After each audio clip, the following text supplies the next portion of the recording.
go wrong.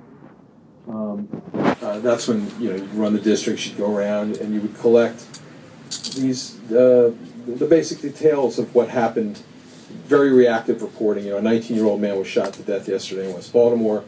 Police said blah blah blah and so forth. And it would be entombed on an inside page of the Metro section, and it was very bloodless. I mean that sort of not just in a literal sense, but in an emotional way. It was very hard to crack that the veneer of normalcy and quotidian ordinariness, writing it that way. And I, of course, would deal with the detectives. You would call the homicide unit, and I would talk to these guys, and they would relate the rote facts. And then we'd go on to the next day, and we'd start all over again. But there was no opportunity to go deeper into the culture of violence, what it meant to the city, what it meant to the people who were obliged to police it. None of that could be, you had to find a different way to slice the cake, so to speak. And so, for you, and you would consider Homicide in the Corner as works of journalism? Absolutely. And so what for you is the role of the journalist?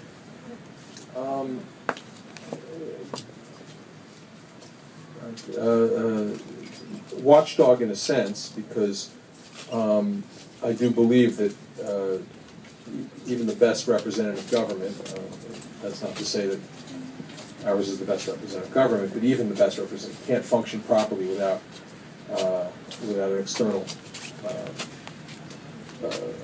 objective or semi-objective point of view being constantly directed at it. But also, you're trying to tell stories that happen to be true. It's a very simple job, but one that I had great affection for from the earliest age. I grew up in a house that revered newspapers, and my father was a journalism major who never really got the chance to work at a large metro daily, but stayed in the writing game and knew a lot of journalists, and they came over the house, and they were always characters. They were always it was, when I got to a newspaper, I thought in my mind that everyone was going to be like these guys who had sat around my dinner table and been so entertaining, and they were all going to be a little bit like characters out of the front page, the Ben Heck play. And when I got to a newspaper, none of them were. I mean, everybody was a lot more professional than I'd hoped.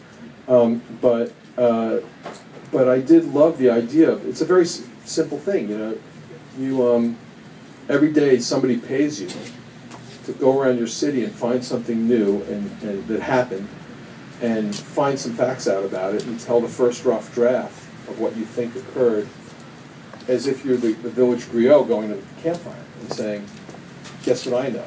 I mean, it was very, it's all very presumptuous, but nonetheless, it was a delight. And the secret was, I got hired by one of the, certainly one of the 15, it was in the top 15, top 20 papers in America in terms of size and scope. The Sun had foreign bureaus, it had a Washington bureau of 10 people. It was a very serious newspaper. And I was very lucky to get hired right out of college. And so here I am, I'm 22 years old, and they dropped me into Baltimore, which is very different than anywhere that I understood before. And I said, go ahead, bring something back. And so the idea of coming back with a story and getting to tell it, and then, going through all that, and, if you told it well, and if people read your stuff, the next day they let you do it again. It was very pure, but in some very basic way, you were a storyteller. But the rule was the story had to be true, as far as you knew, to the best of your ability to discern that.